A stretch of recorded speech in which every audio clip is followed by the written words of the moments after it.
This is the summary of Catching Fire by Suzanne Collins, summarized by Cellwave Audio and narrated by Bill. Disclaimer. This is an unofficial summary and analysis of Catching Fire by Suzanne Collins. It is not the original book and is not affiliated with or authorized by the author or publisher. This work is intended to provide key insights, analysis, and commentary for educational and informational purposes only. All names, trademarks, and references to the original content remain the property of their respective owners. Every effort has been made to ensure fair use under Section 107 of the Copyright Act. Readers are strongly encouraged to purchase the original book from the author or publisher to enjoy the complete experience and full context of the story. Introduction. In Catching Fire, the second installment of Suzanne Collins's Hunger Games trilogy, the fragile aftermath of survival becomes the opening act of rebellion. The novel picks up in the wake of Katniss Everdeen's victory, but triumph proves to be no sanctuary. What was meant to be a storybook ending for the capital's entertainment has instead sown the seeds of unrest across Panem.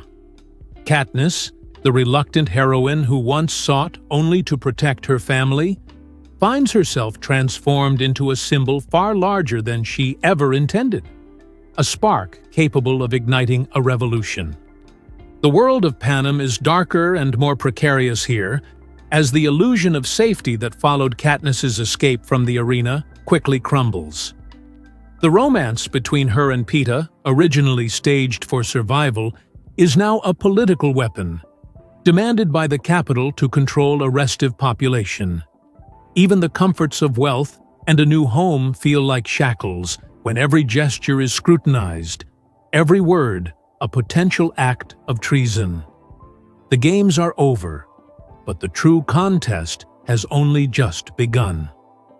At the heart of Catching Fire lies the tension between appearance and truth, survival and defiance.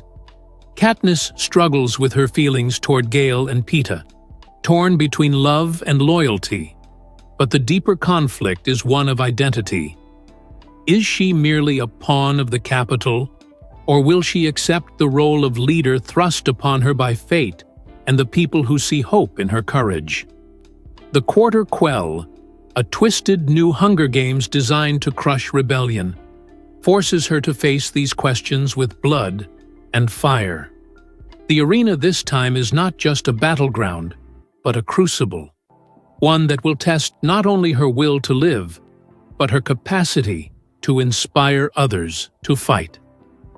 Catching Fire expands the scope of the trilogy, taking the reader from the intimacy of District 12 to the spectacle of the capital and the storm brewing in the districts.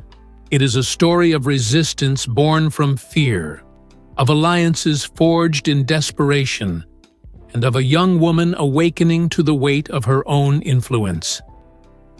Where the Hunger Games was about survival, Catching Fire is about consequences, the cost of defiance, and the dangerous hope that rises in its wake. Chapter 1. The Spark. Section 1. The story opens in the stillness of winter, where Katniss Everdeen sits in the woods gripping a flask, the cold biting into her bones. The woods have always been her refuge, a place of survival and familiarity. Yet now they are shadowed by dread. Months have passed since the Hunger Games, and her life is unrecognizably altered. She is no longer the desperate girl who hunted daily to keep her family alive, but a victor housed in the Grand Victor's Village, burdened with money, fame, and an uncomfortable spotlight. Even as she paces through the familiar hunting grounds, the routine feels hollow. Her catches are no longer for her mother and sister's survival, but more a gesture of solidarity with Gale's family, who still depends on wild game. Though wealthy, Katniss feels misplaced in her new identity, longing for the secure struggles of her old life rather than the unsettling luxury of victory. Her relationship with Gale is one of the deepest threads in this chapter. Once bound by shared hardship and the rhythm of the hunt, they now stand on uncertain ground. The Hunger Games has created a distance between them, and Katniss feels that their easy companionship has been tarnished by what she endured in the arena, and what she pretended there with Peeta. Gale's quiet resentment over her public romance with Peeta hangs between them, even though the Capitol has reshaped their story for its own purposes, going so far as to declare Gale her cousin to preserve the illusion of the star-crossed lovers. In small, fleeting moments of hunting together, Katniss longs for a return to their uncomplicated friendship, yet she knows such simplicity is lost forever. The section also offers a portrait of District 12 after her victory.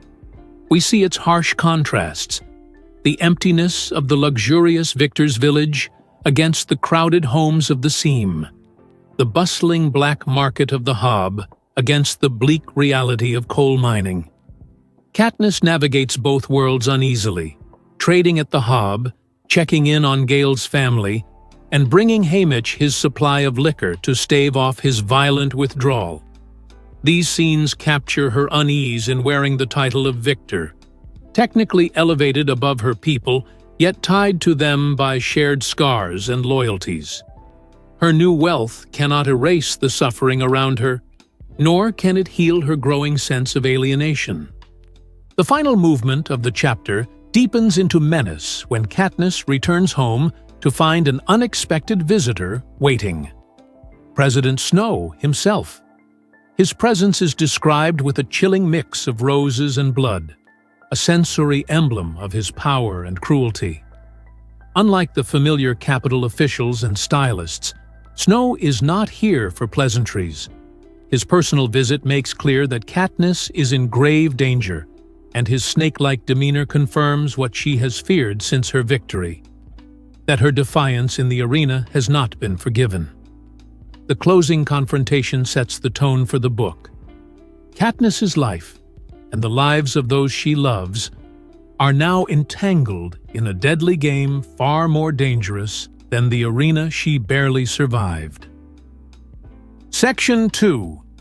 President Snow's visit hangs in the air like poison, and Katniss can feel its weight long after he steps into her kitchen. His words are soft but edged with menace, laced with the faint, unsettling scent of roses and blood.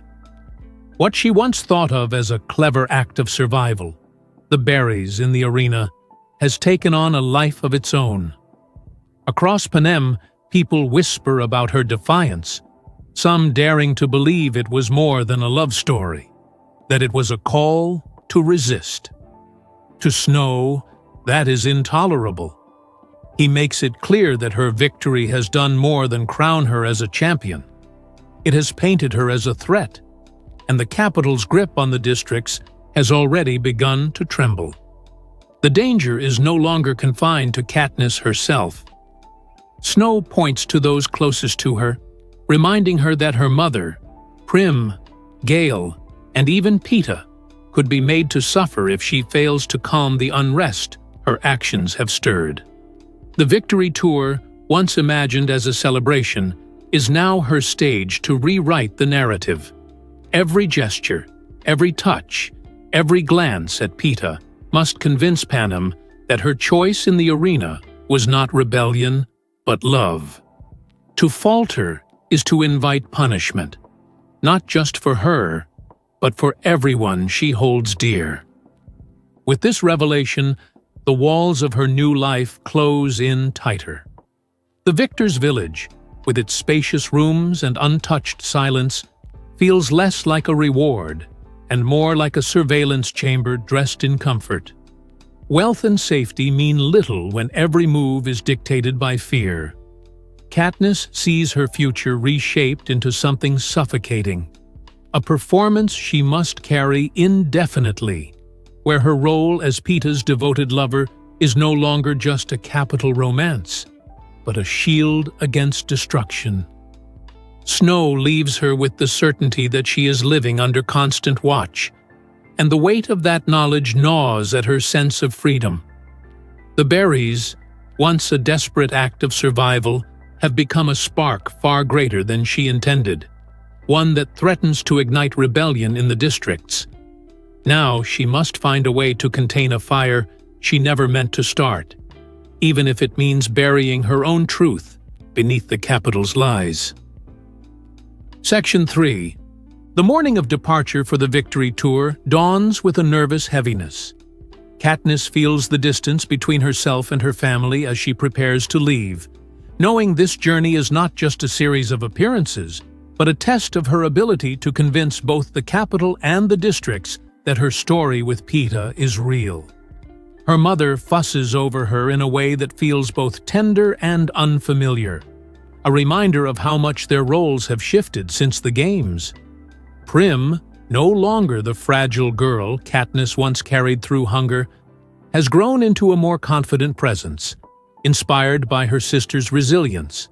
Even so, Katniss is haunted by the thought that any misstep on this tour could bring ruin upon the people she loves most.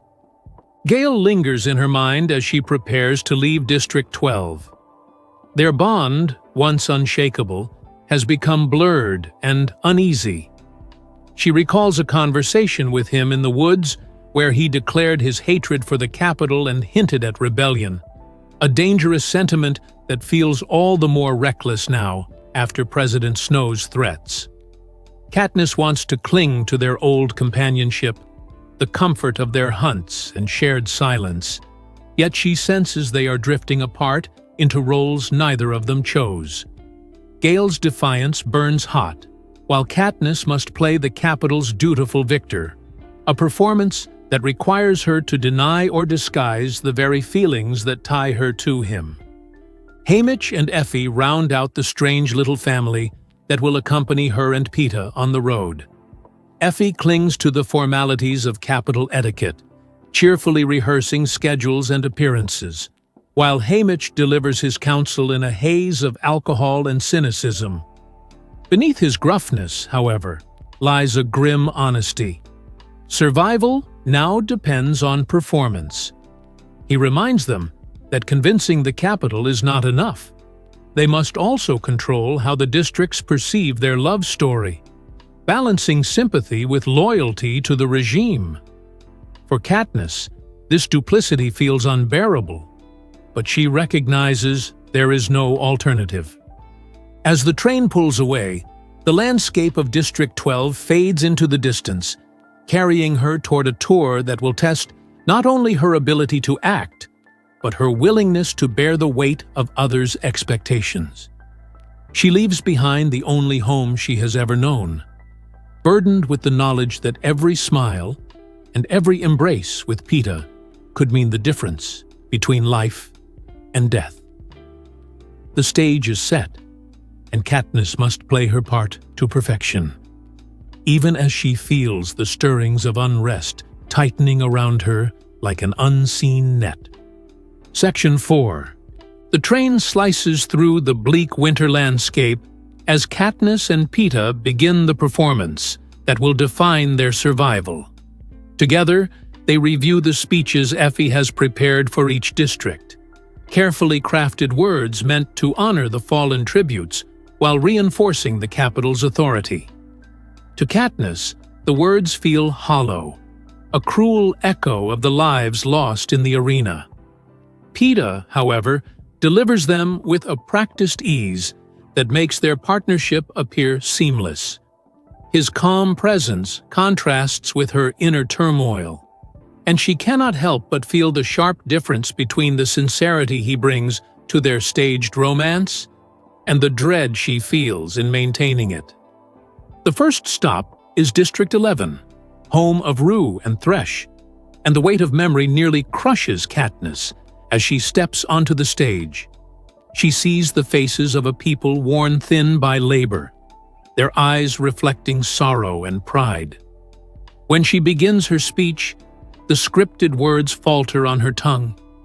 Instead of repeating the capital's narrative, she speaks from her heart, recalling Rue's kindness and bravery, her song that once filled the arena with fragile hope. The rawness of her grief and gratitude spills into the silence, breaking the boundary between victor and district.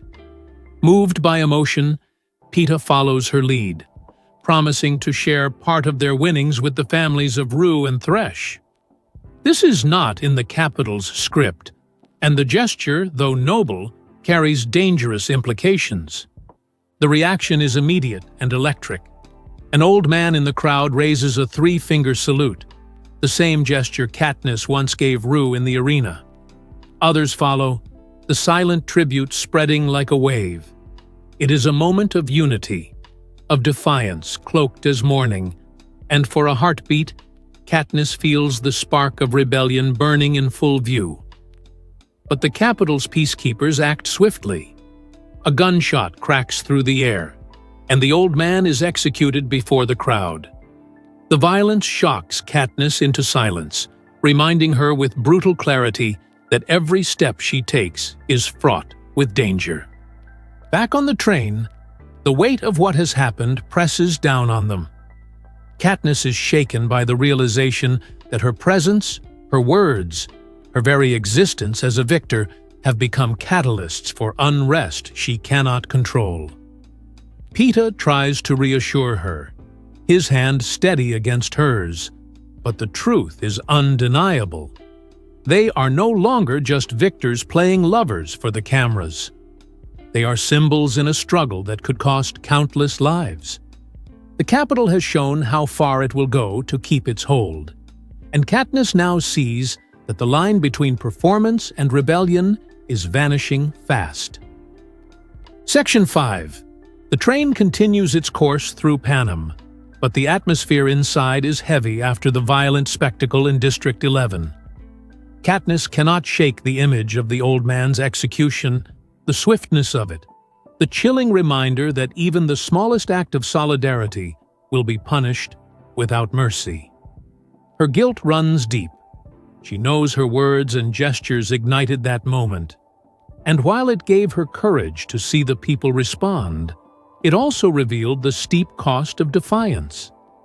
Fear begins to take root, and she realizes that every stop on this tour could become another spark, another life lost, another blow struck by the Capital. Peeta senses her despair and tries to shoulder part of the burden. Their shared moments of grief have become strangely intimate, almost more real than the love story they are forced to perform. He assures her that his promise to help Rue and Thresh's families was not an empty gesture, and together they decide to commit to it, even if the Capital resents the act. Katniss admires his steadiness, his ability to turn sincerity into strategy, and yet she also feels the widening gulf between her own conflicted heart and the clarity with which he presents himself to the world. The tension between truth and performance grows more complicated as she realizes their survival depends on blurring that line until no one can tell where the act ends and reality begins. Effie does her best to restore order, clinging to schedules and manners as though they can smooth over the chaos that lies beneath. Haymitch, in his rough, cynical way, reminds Katniss that the Capital will not forgive her missteps easily. The lesson is clear. Her emotions, her instincts, cannot be trusted to keep her safe. She must become a strategist. Every glance and word calculated not just to appease the Capital, but to keep rebellion from boiling over. It is a delicate dance, one she feels increasingly unprepared to perform, yet it is one she cannot avoid. Even as she steels herself for the journey ahead, the sense of inevitability gnaws at her. What began as a performance to survive the games has become a prison with no exit. The spark of defiance has already been lit, and no matter how carefully she plays her part, she cannot undo what has been set in motion. The Capital has demanded that she extinguish it, but deep down, Katniss senses that fire does not so easily die once it has tasted air. Section 6. The Capitol looms before Katniss and Peeta with its dazzling lights and theatrical grandeur. But what should feel like triumph only deepens the sense of unease. The streets are lined with cheering citizens, their enthusiasm carefully staged for the cameras. Yet beneath the glittering veneer, Katniss notices the undercurrents of fear and control. The city that once overwhelmed her with its extravagance now feels like a gilded cage, a place where every breath is measured against the Capitol's expectations. The Victory Tour has carried her straight into the heart of power, and the weight of her role grows heavier with each passing moment. Preparations for the next public appearance consume her time, with Cinna at her side, weaving subtlety and strategy into her wardrobe. His designs are more than costumes, they are weapons of impression, meant to influence how the Capitol perceives her. Dressed in fiery brilliance, Katniss is reminded of the persona he created for her, the girl on fire. Yet she struggles with the knowledge that the role no longer belongs to her alone. It has been co-opted by the Capitol, manipulated into a spectacle, even as it risks inspiring rebellion in the districts. Through Cinna's quiet encouragement, she finds some strength, realizing that even in the small details of fashion, there is room to send messages too delicate for words. Public ceremonies force her and Peeta to play the part of star-crossed lovers with increasing conviction. They exchange glances and hold hands under the scrutiny of millions. The narrative of their love tightened into a noose. Katniss knows that President Snow is watching for any cracks, any hesitation that might betray her true feelings, and the pressure to deliver perfection is suffocating. Yet in these moments of forced intimacy, Peeta shows her a tenderness that feels startlingly genuine, blurring the line between what is real and what is performance. She cannot fully separate the boy who once saved her with bread from the one who now stands beside her as a symbol of love, manufactured by necessity. The Capitol dazzles with its excess, but Katniss cannot ignore the darker truths that lie beneath the surface. Every smile, every speech, every choreographed embrace is part of a larger game she cannot control. The stakes have risen far beyond the arena. Now she is balancing not only her own survival, but the fragile hope of people across Panem who see more in her than she ever intended to show. In the heart of the Capitol, surrounded by celebration, she feels the chilling certainty that she is performing on the most dangerous stage of all. Section 7. The Capitol's dazzling surfaces soon give way to its darker undercurrents as Katniss finds herself at the lavish presidential party, a spectacle of indulgence where the elite gather to flaunt their wealth and devotion to Snow's regime. The extravagance is staggering. Tables overflow with food while servants hover, ensuring every guest is satisfied. Katniss notices the stark contrast between this abundance and the hunger that gnaws at the districts, and the sight unsettles her. She watches Capitol citizens casually sip a drink that induces vomiting so they can gorge themselves endlessly, a practice that strikes her as grotesque. To her, it is more than excess. It is proof of the Capitol's callous disconnection from the suffering of those who toil in the mines and fields to keep this luxury alive. Among the guests are victors from other districts, and here Katniss encounters faces that carry their own stories of survival. Finnick Odair, famed for his beauty and charm, draws attention effortlessly, his reputation as both a killer in the arena and a darling of the Capitol preceding him.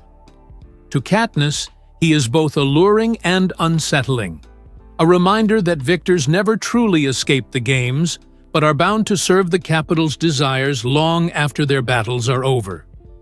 The sight of other victors, some broken by addiction or excess, reinforces this truth. Victory is not freedom, but another kind of captivity, gilded with fame and controlled through fear. As the night stretches on, Katniss realizes that every conversation is a performance, every smile sharpened with politics. She feels the presence of President Snow, even when he is not near, his silent judgment hanging over her like a blade.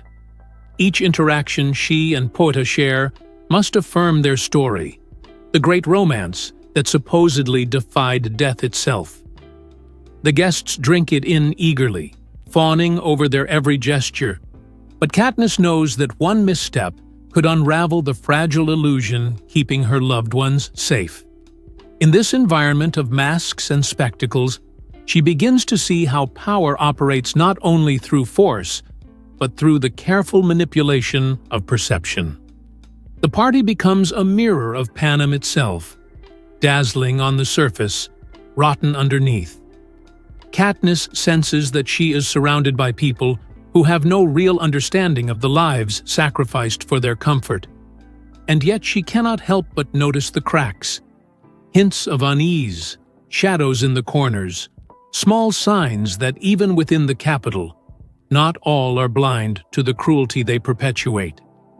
For Katniss, the evening is both a performance and a revelation, a glimpse into the scale of the struggle she has unwillingly stepped into. She leaves with the haunting certainty that the capital will demand more from her than she can give, and that the games are far from over. Section 8. Back in District 12, Katniss feels the lingering chill of President Snow's threat pressing into every corner of her life. Hunting in the woods, once her refuge, has become an exercise in unease. Gale's presence there sharpens the tension further. Their bond, built on years of survival and trust, now teeters under the strain of secrecy and conflicting desires. Katniss longs for the simplicity of their old companionship, but Gale, emboldened by his anger toward the capital, refuses to pretend that things can remain unchanged. When he kisses her with sudden force, the act shatters the fragile balance between them. Katniss is left reeling, not only because she is uncertain of her feelings, but also because she knows that any personal choice she makes is now entangled with political consequences she cannot escape. The shift in their relationship lingers in the air when they are caught by peacekeepers after a day in the woods.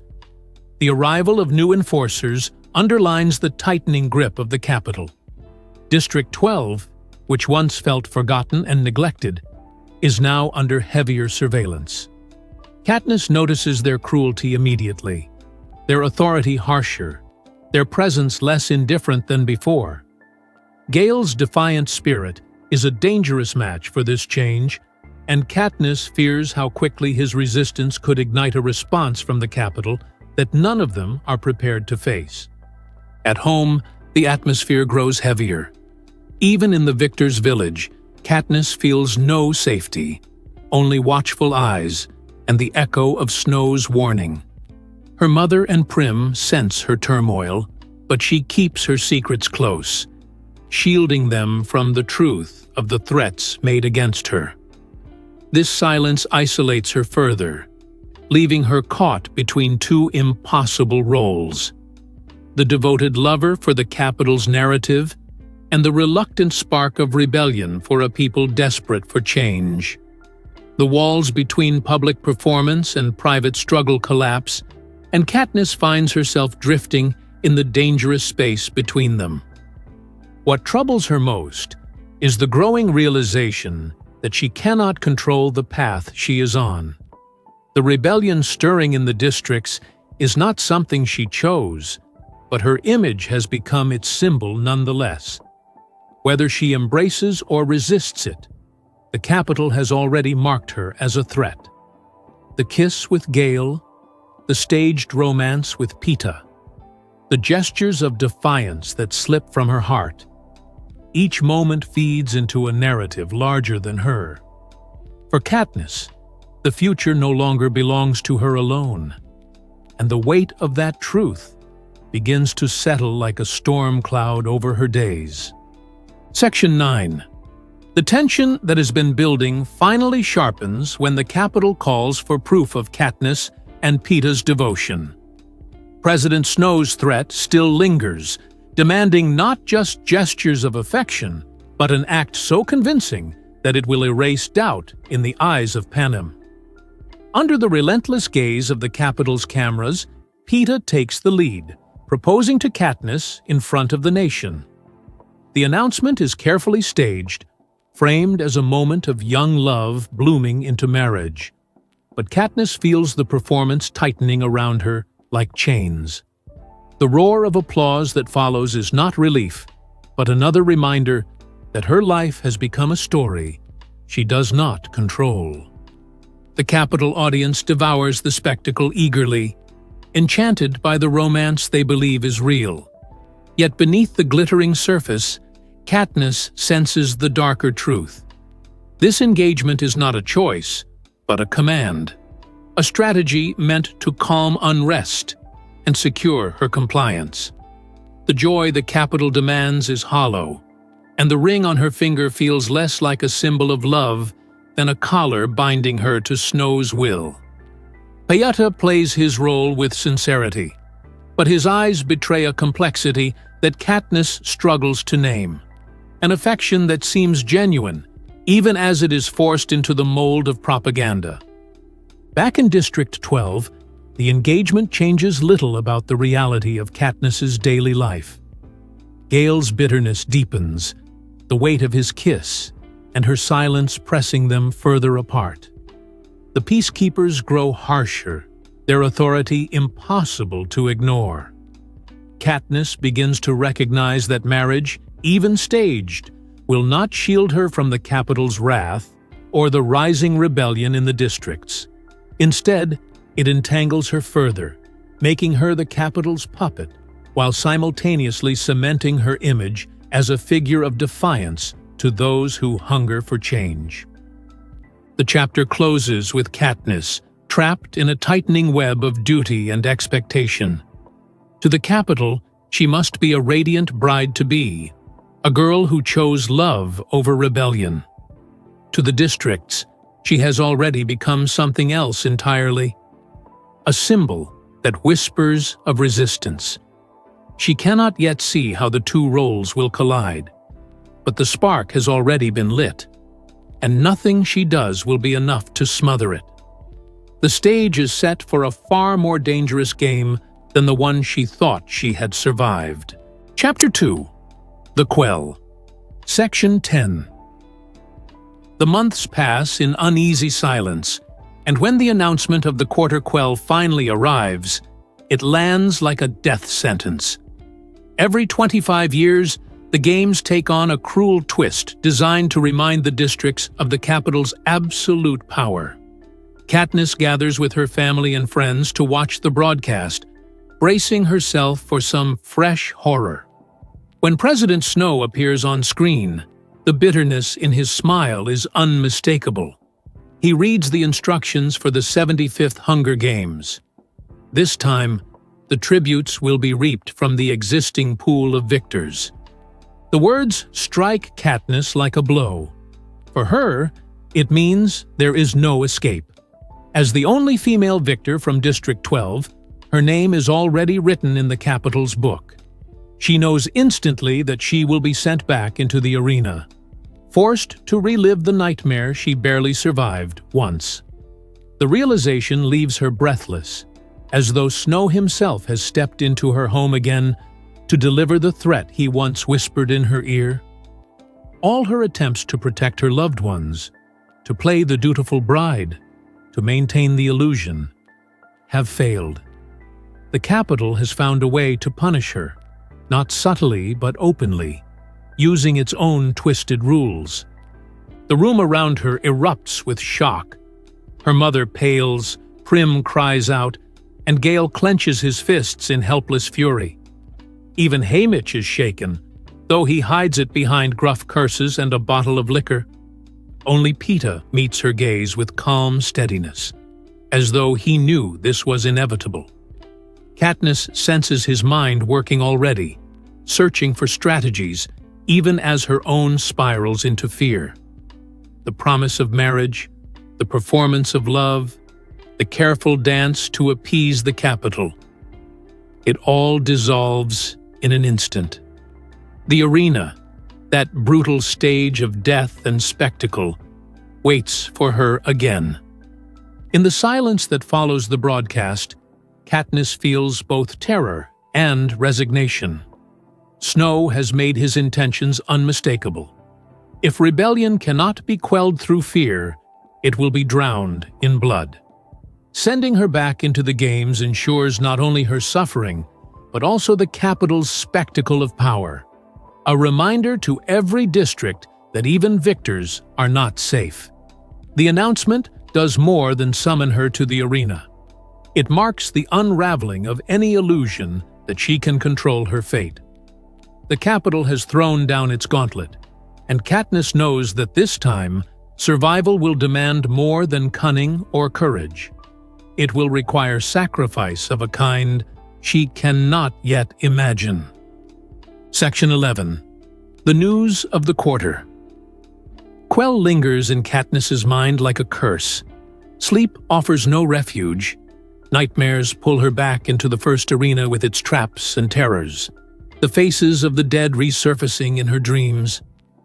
The fear is so consuming that she begins to imagine escape. The woods, which once symbolized survival, beckon her again as the only place where freedom might exist. She starts to plan in secret, sketching an impossible life where she, Gale, their families, and even Peeta might vanish beyond the capital's reach. For a moment, the idea feels like a lifeline, a small shred of control in a world closing in on her. But reality is far less forgiving. When she brings the idea to Gale, his reaction is not the relief she hoped for. He rejects the thought of running, his defiance sparking instead at the mention of rebellion. Gale cannot stomach the idea of hiding while others suffer. His instinct is to fight. For Katniss, the thought of open war is terrifying. She has seen enough death to last a lifetime, and the arena has branded her with the belief that survival is often the only victory one can hope for. Their clash exposes a fracture between them. She longs for safety, he yearns for justice. The kiss they once shared feels fragile now, overshadowed by this deeper conflict of vision. The tension is broken brutally when peacekeepers appear in the square, dragging Gale forward in chains. His crime is small but symbolic, hunting outside district boundaries, an act that has always been more survival than rebellion. Yet the new regime of peacekeepers does not tolerate even minor defiance. In front of the gathered crowd, Gale is whipped with ruthless efficiency, each lash a reminder of the capital's merciless grip. The sight sears into Katniss's mind, her body aching with every crack of the whip. This is no longer the indifferent discipline she once knew. It is brutality meant to break spirits and send a message of terror. Rushing forward without hesitation, Katniss tries to shield Gale, her screams joining the chaos as Haymitch and others intervene to stop the punishment before it kills him. In the aftermath, as she tends to Gale's torn back, the fragility of her illusions becomes stark. There is no safety in dreams of running, no hiding from the capital's gaze. Gale's suffering forces her to confront the truth. Survival is not enough when oppression seeps into every corner of life. Whether she is ready to admit it or not, rebellion has already found her, and the fire it carries is far stronger than her longing for escape. Section 12. Gale's body lies battered from the whipping, and the days that follow are consumed with tending his wounds. Katniss stays close to him, her heart caught between fear and guilt. She knows she cannot erase what has been done, nor can she protect him from what is still to come. His suffering hardens her resolve, though in ways she does not expect. Where she once thought escape might offer salvation, she now sees that there is no refuge outside the capital's reach. Gale, even in pain, clings to his fiery conviction that rebellion is the only answer, and his defiance sparks something in her that is both frightening and undeniable. The victor's village, normally a place of eerie silence, becomes a refuge of sorts as neighbors slip through to offer support. Peeta visits often, bringing warmth and steady comfort. Unlike Gale's fire, Peeta's presence soothes rather than incites, and Katniss feels herself pulled between these two forces, one urging her to fight, the other urging her to endure. In their quiet conversations, Peeta's loyalty becomes clearer, and she recognizes the depth of his willingness to stand beside her, not as a symbol, but as a partner who sees her for who she is. Meanwhile, the capital's grip continues to tighten. The peacekeepers patrol District 12 with new severity, their cruelty reshaping the town into a place of constant fear. Whippings, raids, and arrests become more common, stamping out even the smallest flickers of resistance. Katniss sees the Hob, once a bustling market of barter and quiet defiance, raided and burned to the ground. The destruction of the Hob is more than the loss of trade. It is the erasure of community, the capital's way of dismantling the fragile webs of connection that once sustained her district. The fire consumes not only the building, but also the sense of security it represented. In the ashes of what has been lost, Katniss feels her own fire shifting. The thought of fleeing into the woods, once a dream of survival, now feels hollow. There is no outrunning an enemy that has its grip on every district, on every life. Gale's whipping, the Hob's destruction, the fear that coils through her district. These are not isolated cruelties, but signs of something larger. A storm gathering beyond her control. Though she cannot yet see her role in what is coming, she feels the first true stirrings of rebellion in her own heart, even as she clings to the desperate hope of protecting those she loves. Section 13. Snow's grip on District 12 tightens with each passing day, and the heaviness of it settles into Katniss's bones. The whipping of Gale and the destruction of the Hob have revealed just how swiftly the capital can crush even the faintest hint of independence. The district is no longer a place of half-forgotten neglect, but one under active siege.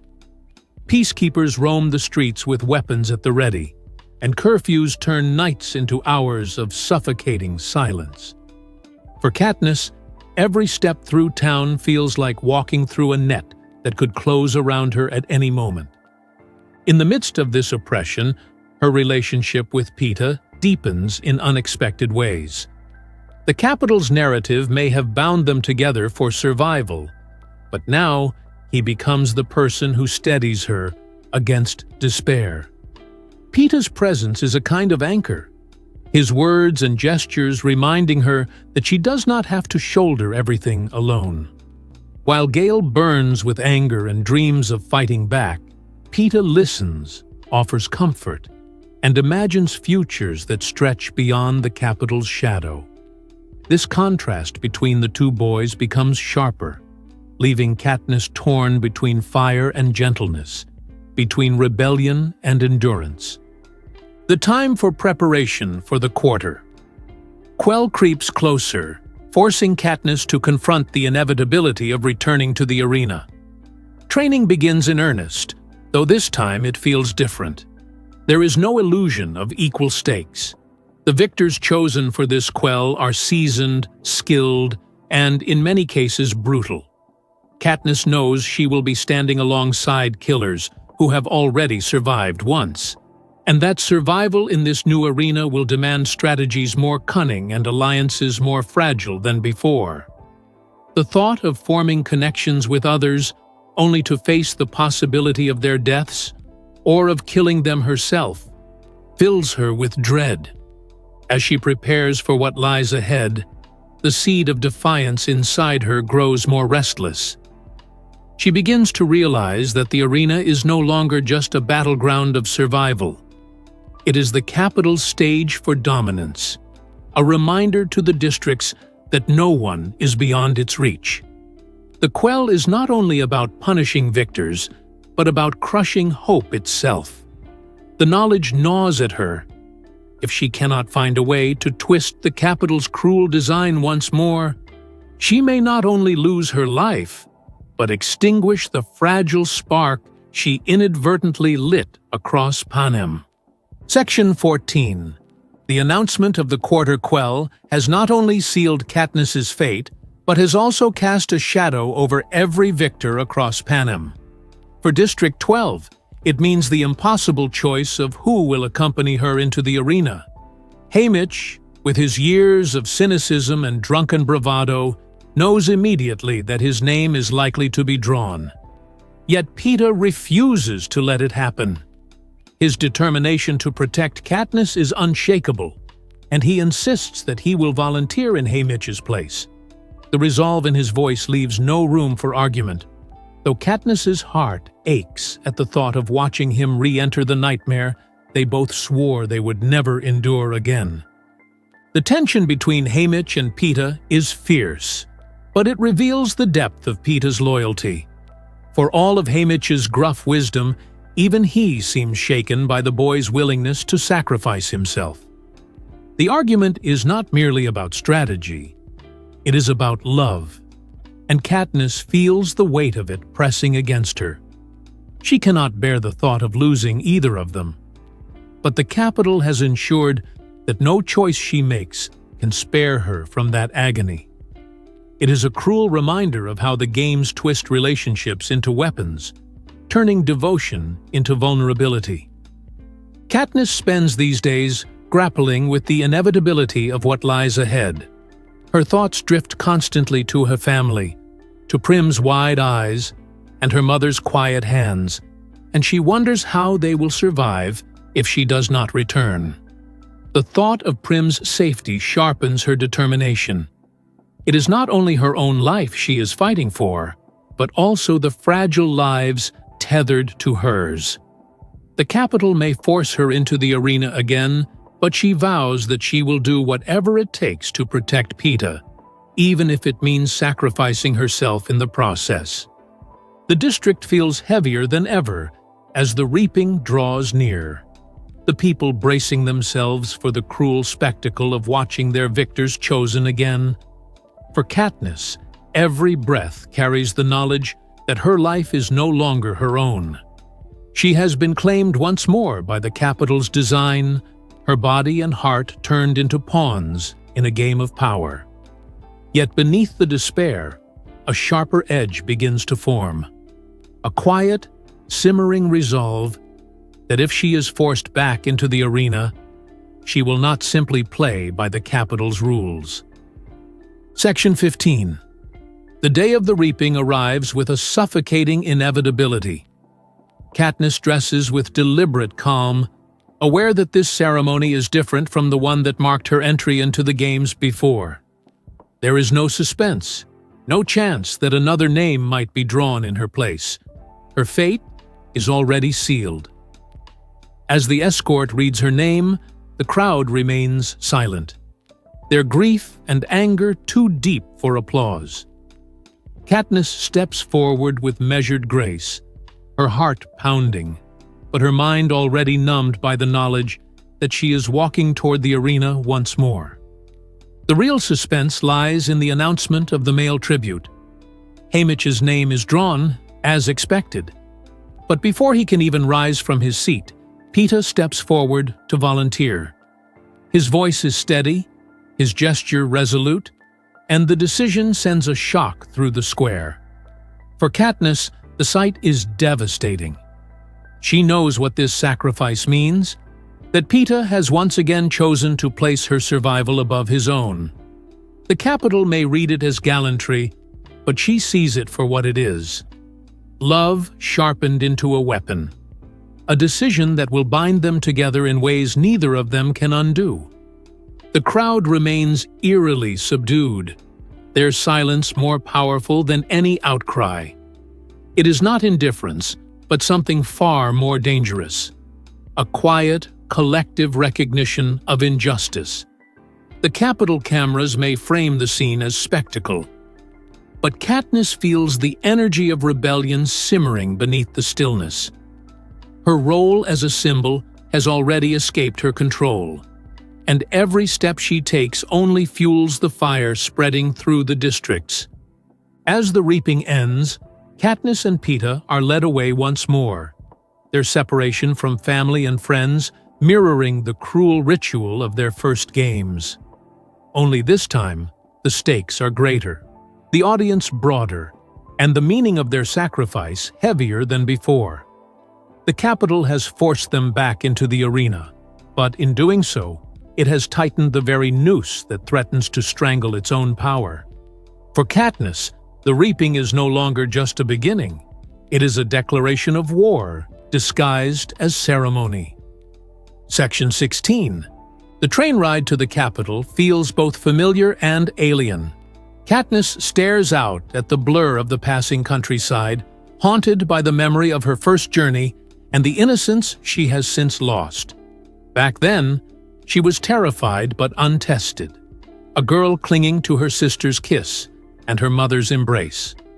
Now she is a victor, forced to become a tribute again, burdened with the weight of rebellion and the knowledge that her every move has consequences far beyond her own survival. Peeta sits across from her, steady as ever, though the gravity in his eyes betrays the cost of the choice he has made. Haymitch wastes no time in reminding them that the Quarter Quell will be unlike anything they faced before. Their opponents are not children, but victors, seasoned killers who understand the mechanics of the arena as well as they do. Many have spent years haunted by trauma, hardened by survival, or corrupted by the Capitol's manipulations. The games will not only be bloodier, but more cunning, demanding alliances and betrayals of a kind Katniss dreads.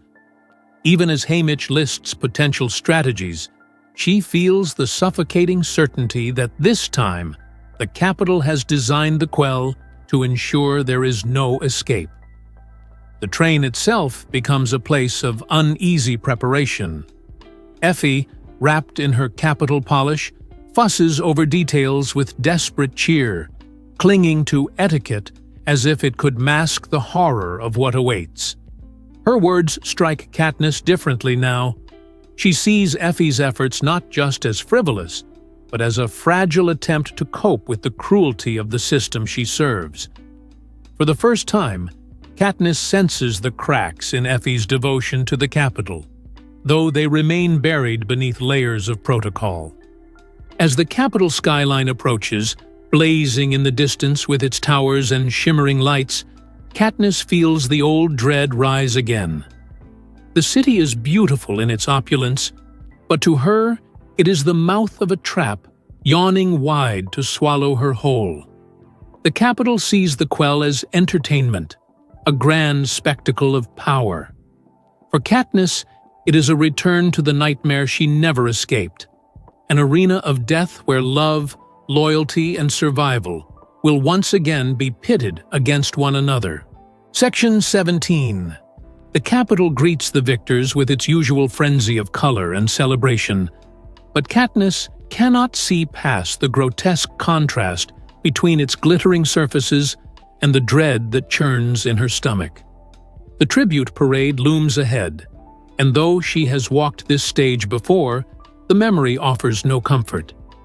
This time the stakes are different, the tributes older and sharper, their faces etched with scars both visible and hidden. She feels the weight of their gazes, knowing that behind every smile lies the memory of survival, and with it, the willingness to kill again. Cinna, steady and deliberate, prepares Katniss and Peeta for their entrance. His artistry transforms them once more into the girl on fire and her partner, symbols wrapped in flame that cannot be ignored. The costume is not merely fabric, but a statement, a reminder of the defiance Katniss embodied in her first games. She feels the power of his design as the chariot rolls forward, the Capitol roaring in adoration at the sight of them. Yet, beneath the spectacle, her eyes catch those of other victors, and she sees the truth written there. Admiration mixed with calculation, resentment edged with fear. In this arena, no alliance will be simple, and every bond forged will come with its own dagger. The parade makes one fact brutally clear. These games are not only about bloodshed, but about control. The Capitol wants the victors displayed like trophies, their bodies and stories claimed once again for entertainment. But the sight of Katniss and Peeta, radiant in their defiance, sends a different kind of thrill through the crowd. The Capitol may see them as pawns, but to the districts watching, they are fire rekindled, living proof that symbols cannot easily be contained. Katniss feels it in the air, in the way the applause seems to carry more urgency than awe, as though the people themselves are leaning toward the possibility of something larger than the games. Yet for all the power of the moment, Katniss knows the truth waiting beyond the pageantry. The arena will not be softened by costumes or applause. It will demand sacrifice, cunning, and the kind of brutality she hoped never to witness again. As the parade ends and the lights dim, the roar of the crowd still echoing in her ears, she understands that the Capitol has staged this quell not only to punish, but to remind the victors of their place. The question now is whether she can play the part they demand, or twist it into something they cannot control. Section 18. The days following the parade draw Katniss and Peeta into the center of the Capitol's spectacle once more. But this time, the rituals of preparation carry a sharper, more ominous weight. The training center, once filled with nervous teenagers, now holds victors whose confidence and experience make them far more dangerous. Katniss studies their movements from a distance, recognizing faces she has seen only in Capitol broadcasts, tributes who carry reputations for cunning, brutality, or charm. Each of them embodies a different survival story, and she cannot forget that every single one has already killed to win. Haymitch counsels them to be selective, urging them to look beyond first impressions and consider possible allies. The advice is bitter in Katniss's mouth. The thought of relying on others feels like placing her life in the hands of strangers, yet she knows that surviving against seasoned killers will require more than solitary skill. She watches Finnick Odair with particular unease, his beauty disarming and his flirtations with Capitol citizens almost a performance in themselves. Beneath the charm, however, Katniss senses a predator's edge, a man whose talents extend far beyond seduction. Others, like the older victors from less celebrated districts, exude a quieter menace, their weary eyes hiding the scars of years spent under the Capitol's thumb. The interviews arrive, and with them, the most dangerous performance of all. Each victor steps onto Caesar Flickerman's stage, presenting themselves not only to the Capitol, but to Panem as a whole. The crowd devours their words, their gestures, their cultivated personas.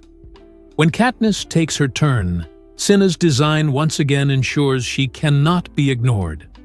Her gown, a breathtaking vision that blooms into fiery wings, transforming her into a living symbol of rebellion disguised as beauty. The audience gasps, enthralled, but Katniss feels the risk woven into every flame. The Capitol sees spectacle. The districts see defiance. The line between the two grows thinner with every heartbeat. Peeta delivers the final blow in their shared act, his words reshaping the narrative once more. In a voice that trembles with sincerity, he tells the world that Katniss is already pregnant. The announcement sends shockwaves through the audience, their delight colliding with outrage. To Katniss, the lie feels like both a shield and a knife, a desperate gambit to force the Capitol into treating them with mercy, or to turn the crowd's affection into fury at the cruelty of sending a child into the arena. The uproar confirms what they already know. They are no longer just tributes, but players in a dangerous game of image and perception, one that could set fire to all of Panem. Chapter 3. The Enemy. Section 19. The moment Katniss steps into the arena for the quarter quell, the air thickens with dread. The space is unlike the forested battleground she once endured. Here, the design is deliberate, cruel in its beauty. A glittering expanse of water encircles a small island at the center, the arena laid out like a trap from the very first glance. The cornucopia gleams with weapons, and already she senses the Capitol's intention: to disorient, to force alliances, to make every decision from the first breath a choice between life and death. The ocean stretches wide and shimmering, but beneath its surface lies uncertainty, and Katniss feels the weight of her limited knowledge of water pressing in. The bloodbath begins with a rush toward the cornucopia, and instinct pulls her into motion. She snatches what she can, every move sharpened by memory, but survival is no longer just about speed or weapons. Around her, victors clash with a ferocity that sets this arena apart from the games she once knew. These are not children learning to kill. They are seasoned survivors who understand exactly what is required. Finnick emerges at her side, his trident flashing, his movements effortless and precise. His presence unsettles her. His reputation as a Capitol darling has always left her wary, but his skills are undeniable. And when he shows loyalty by protecting Peeta, Katniss realizes that their alliance has been silently sealed by Haymitch's guidance. The first deaths echo through the arena, a grim reminder that even victors are not safe from the Capitol's appetite for blood. Katniss's focus narrows to Peeta, to keeping him alive at any cost. Every swing of her weapon, every decision she makes, circles back to him. She knows that she cannot afford to lose him, not only because of the rebellion his survival might fuel, but because she cannot bear the thought of watching him fall.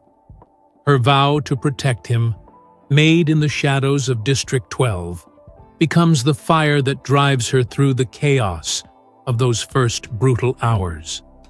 When the bloodbath subsides and the victors retreat to their corners of the arena, Katniss feels the exhaustion set in. Yet, there is no rest, only the knowledge that the Capitol has designed this place with meticulous cruelty. Every trap, every threat is calculated to keep them under constant strain, to remind them that they are never more than pawns in a game played for spectacle. The island, the water, the unfamiliar dangers, each element promises suffering to come. For Katniss, the arena is no longer simply about survival. It is a battlefield where the Capitol has declared itself her true enemy. Section 20. Katniss, Peeta, and Finnick fight their way through the opening chaos and retreat into the cover of the jungle, the air thick with the smell of salt and damp vegetation. Every step is uneasy, for the arena is too quiet, its silence masking dangers that are surely waiting. The alliance with Finnick feels precarious, but necessity binds them together. He carries Mags, the elderly woman from his district, across his back with an ease that is both surprising and humbling.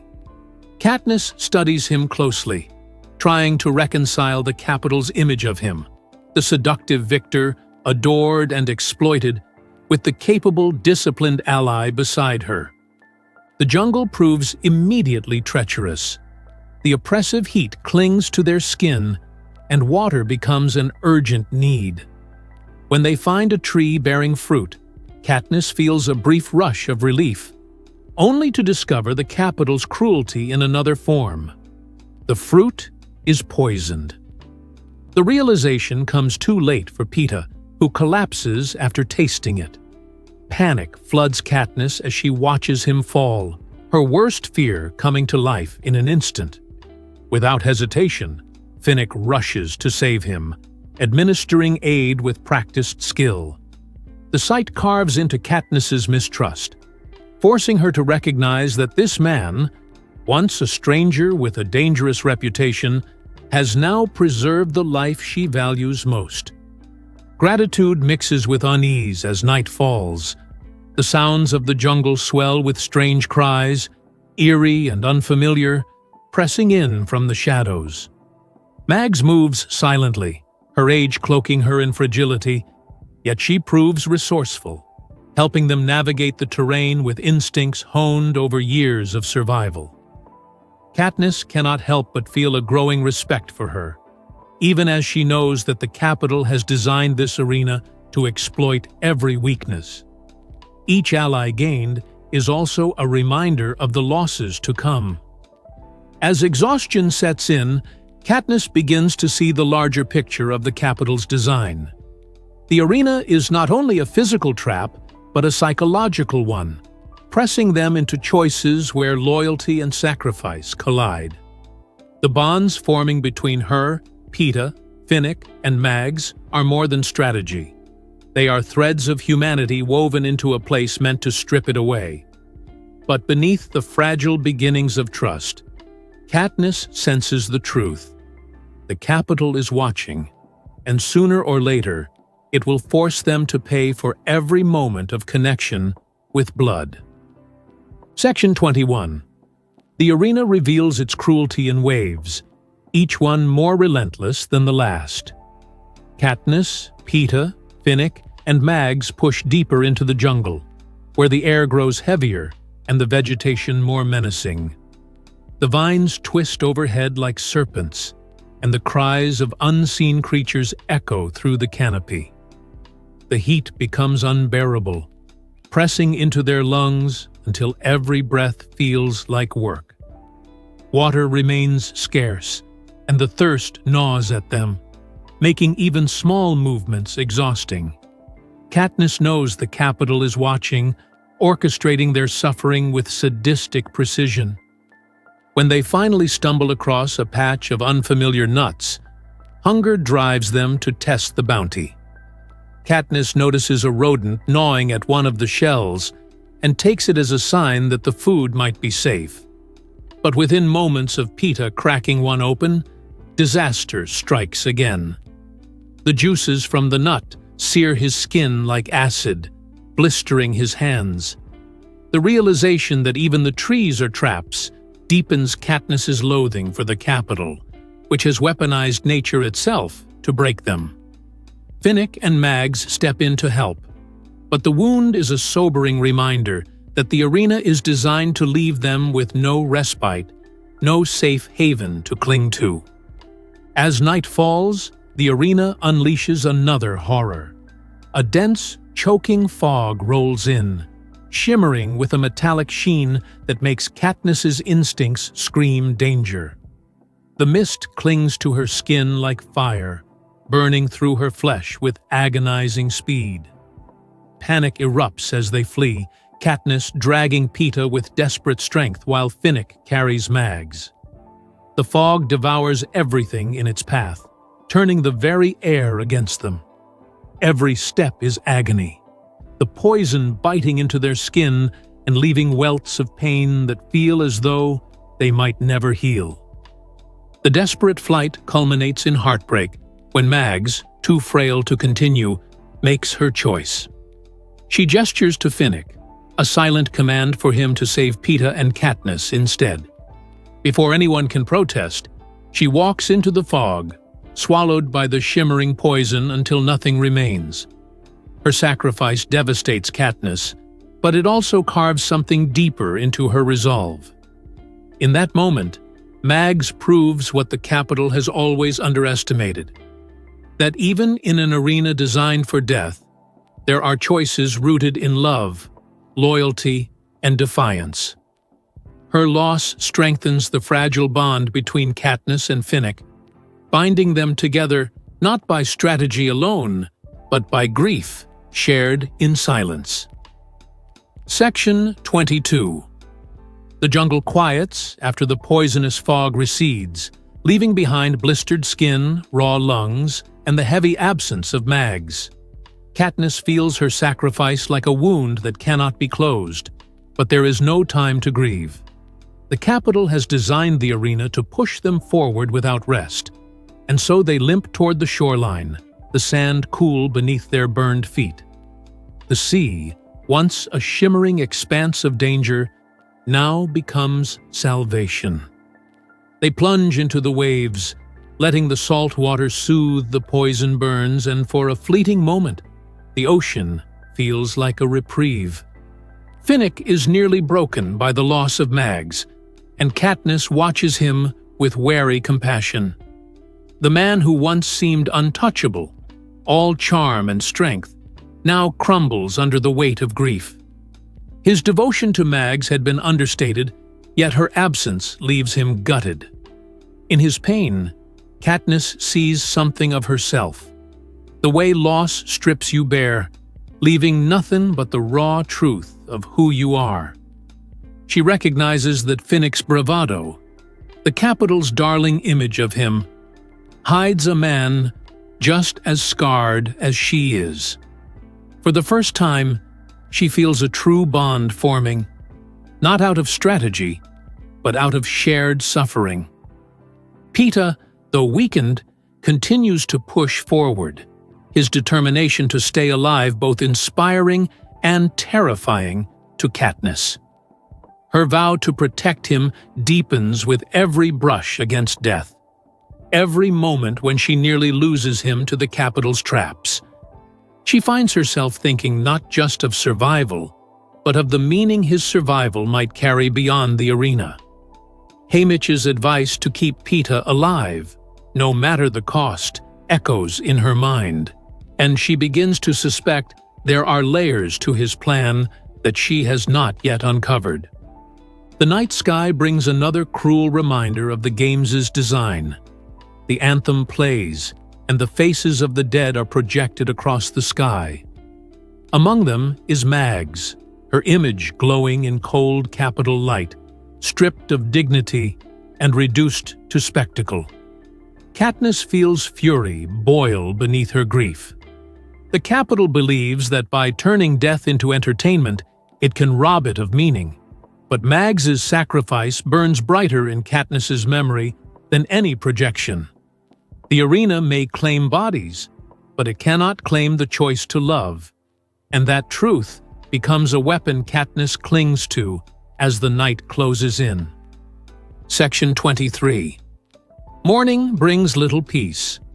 The arena, lush and beautiful on the surface, hums with menace, every rustle of leaves a reminder that the Capitol has filled it with endless tricks and traps.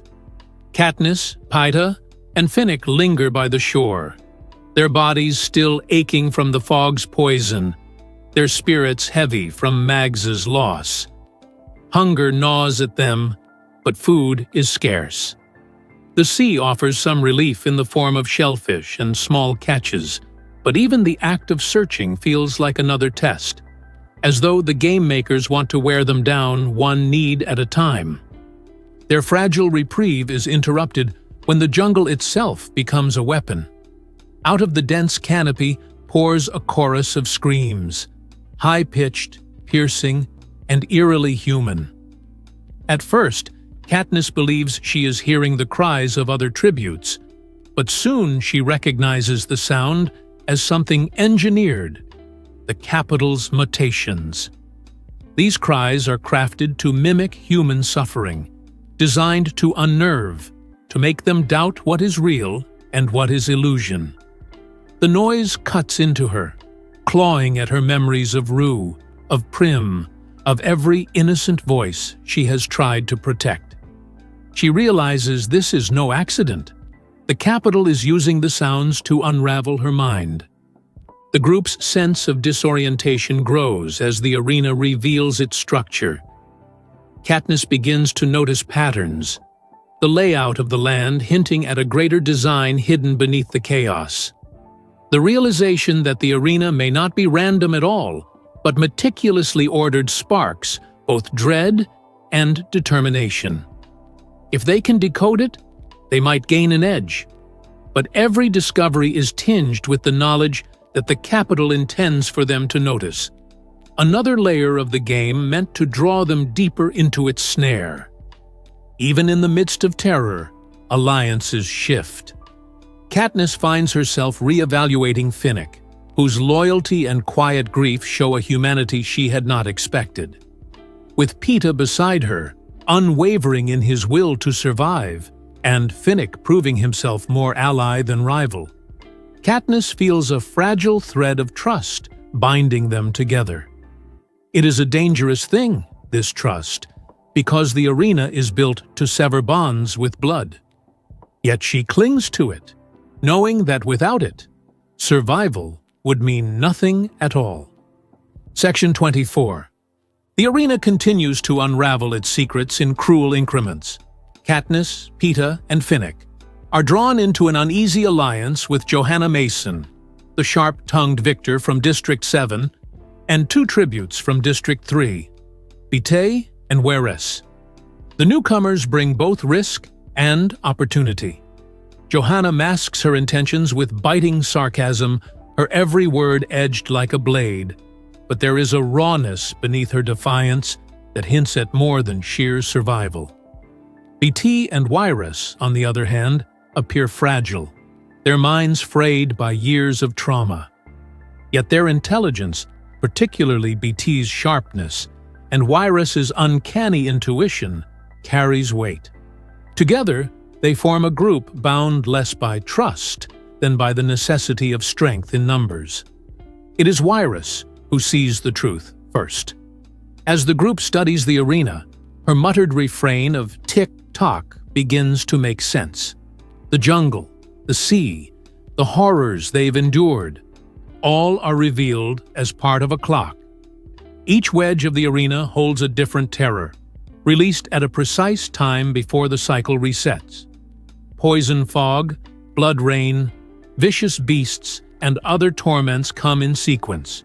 The arena itself, a machine of suffering.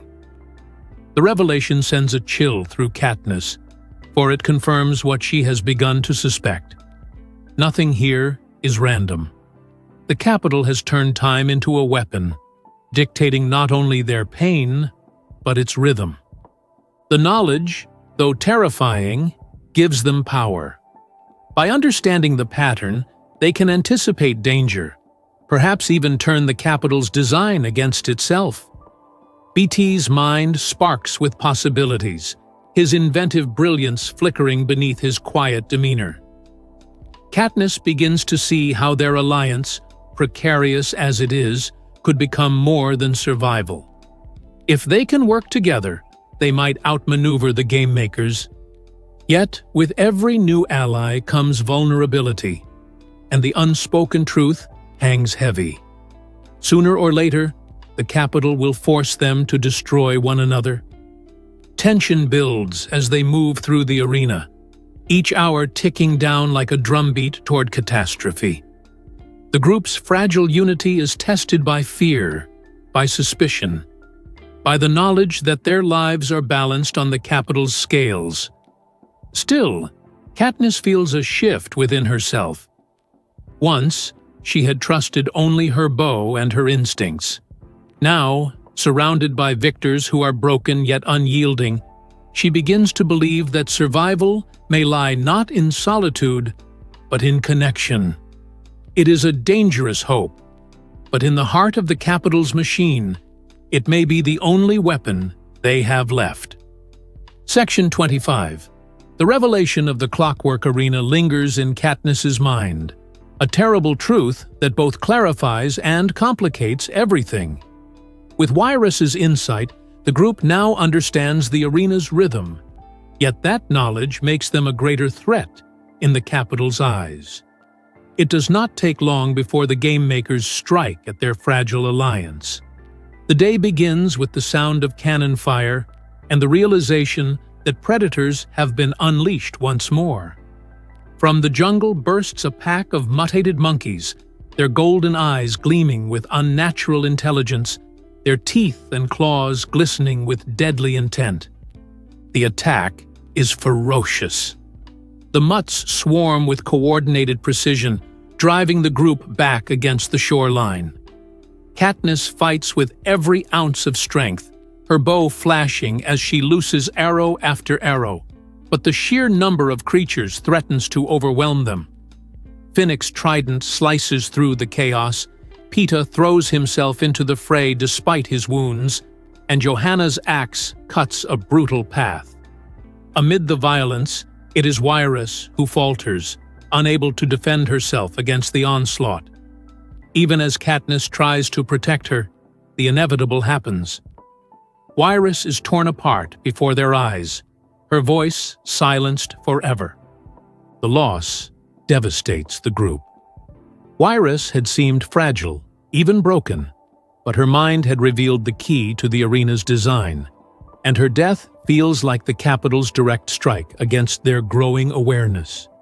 Beatty is shaken to his core, mourning his ally with a grief so raw it nearly paralyzes him. For Katniss, the death rekindles the fury that has simmered since the start of the Quell. Every loss is another reminder that the Capitol will strip them down until nothing remains, unless they can turn the arena itself into a weapon against it. As the blood of the monkeys stains the sand, the survivors retreat, battered but alive. Wyrus's absence leaves a silence that is heavier than the din of battle. Katniss studies her allies, Finnick still burning with grief for Mags, Beatty hollowed by the loss of Wyrus, Johanna grim but unbroken, and Peeta, whose presence remains her anchor. She realizes that the Capitol expects them to fracture under the weight of loss, to turn on one another. Yet instead, something tighter binds them, a shared understanding that survival now carries a meaning beyond individual victory. The games are no longer just a fight to the death. They are a crucible where rebellion is being born. Section 26. The loss of Wyrus leaves the group shaken, but her discovery of the arena's design continues to shape their strategy. BT, though hollowed by grief, clings to her insight with fierce determination. He begins to form a plan, one that requires not just survival, but bold action. The cornucopia, standing like a gleaming hub at the center of the clock, becomes the focus. Beete proposes they harness the Capitol's own traps against it, using his skills with electricity to turn the arena's power into a weapon. His idea is both daring and dangerous, but, for the first time, the victors speak of more than simply outlasting their enemies. They begin to imagine breaking the system itself. Katniss listens carefully, weighing the risks. Trust has never come easily to her, yet the arena has stripped away illusions about what lies ahead. Each ally has revealed layers she had not expected. Johanna, fierce and reckless, driven by more than simple survival. Finnick, once a Capitol plaything, now haunted and loyal. Beete, frail in body but sharp in mind, carrying a brilliance that might tip the scales. Even as she worries about betrayal, Katniss feels the faint stirrings of something she had not allowed herself to believe in. Solidarity among people the Capitol has long tried to keep divided. The days pass with mounting tension as they prepare. The clock ticks on, each hour marked by new horrors. They endure a rain of blood that soaks the ground, a grotesque display designed to sap their strength and unsettle their minds. They huddle together through the torment, and though their bodies weaken, their resolve hardens. The Capitol wants fear, despair, and collapse, But what grows instead is a grim unity. Katniss finds herself thinking of the districts, of the unrest already stirring beyond the arena's walls, and wonders if their defiance here might echo far beyond their own fates. Amid these preparations, Katniss's focus sharpens on Peeta. Every glance at him reignites her vow. He must survive, even if she does not. His gentleness, his ability to inspire others, his symbolic weight as the heart of their defiance, all make him more valuable than she could ever be. Haymitch's instructions haunt her, but they also guide her choices. Protecting Peeta becomes more than instinct. It becomes her mission. And as BT's plan takes shape, Katniss senses that the Capitol's carefully crafted arena may yet become the very stage of its undoing. Section 27. The storm gathers at the lightning tree, thunder shaking the arena as BT's plan moves toward its climax. His fragile hands work feverishly with the coil of wire, his face pale but determined, while Finnick and Johanna hold back the threats that circle closer. Katniss feels the storm's energy inside her chest, a wild current pulling her toward a choice she barely understands. Every second feels stolen, as though the Capitol is watching and waiting for one misstep to unravel everything. The air crackles with a tension that is not only weather, but revolution straining at its boundaries. Then chaos rips through their fragile unity. Johanna, fierce and unflinching, turns on Katniss with a suddenness that leaves her stunned. The blade of her axe cuts into Katniss's arm, hot blood spilling as Johanna drives her into the earth. The betrayal feels complete, her worst fear confirmed, that alliances are illusions in the arena, masks worn until survival demands their removal. Pain floods her body, but Johanna's actions blur at the edges, more confusing than clear. Katniss staggers beneath the weight of doubt. Is Johanna truly her enemy? Or is something larger unfolding beyond her sight? Bleeding, disoriented, and desperate, Katniss recalls Haymitch's instructions, echoing like a commandment. Keep Peeta alive. That single truth burns brighter than her pain, shaping her final decision. She lifts her bow, stringing an arrow to the coil of wire BT has prepared, and takes aim not at a fellow tribute, but at the heart of the arena itself. The lightning strikes as her arrow flies, carrying fire into the sky. The dome explodes above her, fragments of glass and metal raining down, light and sound consuming everything. In that instant, the arena ceases to be a prison and becomes a battlefield of her own making. When consciousness fades and returns, Katniss finds herself not in the Capitol's grasp, but in the hidden belly of a hovercraft. Plutarch Heavensby, once the Capitol's head game maker, reveals himself as an architect of rebellion. His cool assurance proof that the games have cracked open a larger war. Finnick is there, alive, but Peeta is gone, captured by the Capitol in the chaos of the escape. The revelation is a blow Katniss can scarcely bear.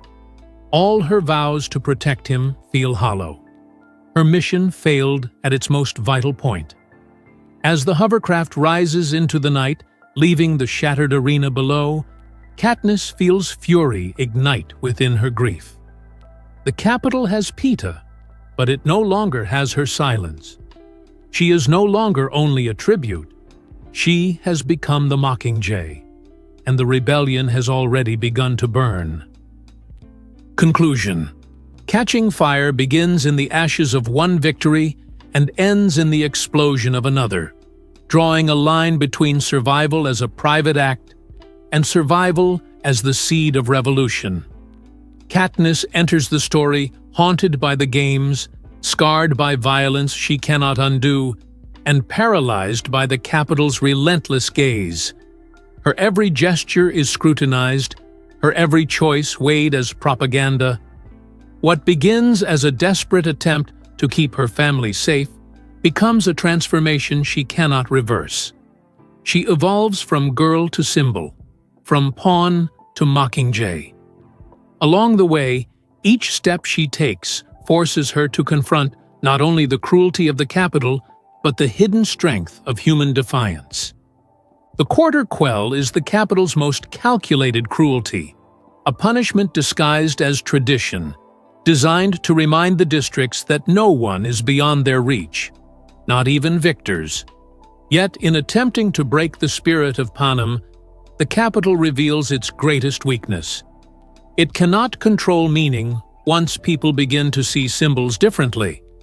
The parade of victors becomes not a spectacle of power, but of solidarity. The alliances forged in the arena reveal that survival can be collective, that the capital's victims are also its most dangerous enemies. Each act of kindness, each sacrifice, Mags walking into the fog, Wyrus muttering her truth until it unlocked the arena's secrets, Johanna bearing her own life to protect Peeta, becomes fuel for something larger than the games themselves. Through it all, Katniss's vow to keep Peeta alive becomes the emotional core of the novel. Her instinct to protect him, sharpened by Haymitch's cryptic instructions and deepened by her own attachment, gives her clarity when everything else collapses. Yet her failure to hold on to him in the end, watching him vanish into the capital's clutches, is not defeat. It is transformation. It strips away the last illusion that the games can be contained, making her fury and grief indistinguishable from rebellion. The capital has taken Peeta, but in doing so, it has also revealed the true stakes. This is no longer a story of survival within the arena, but of war beyond it. In the final pages, the fire that has smoldered since Katniss first raised her 3 fingers in District 12 bursts into open flame. Catching fire closes not with resolution, but ignition. The arena, shattered by her arrow, mirrors the shattering of the capital's control, and the mockingjay emerges as more than a costume, more than a song. It becomes a weapon. The story leaves Katniss suspended between loss and purpose, between grief for the boy she could not save, and the recognition that the rebellion has chosen her as its face. What began as a game of survival has become the opening chapter of a revolution, and the fire she carries will not be put out. This has been the summary of Catching Fire by Suzanne Collins, summarized by Cellwave Audio and narrated by Bill.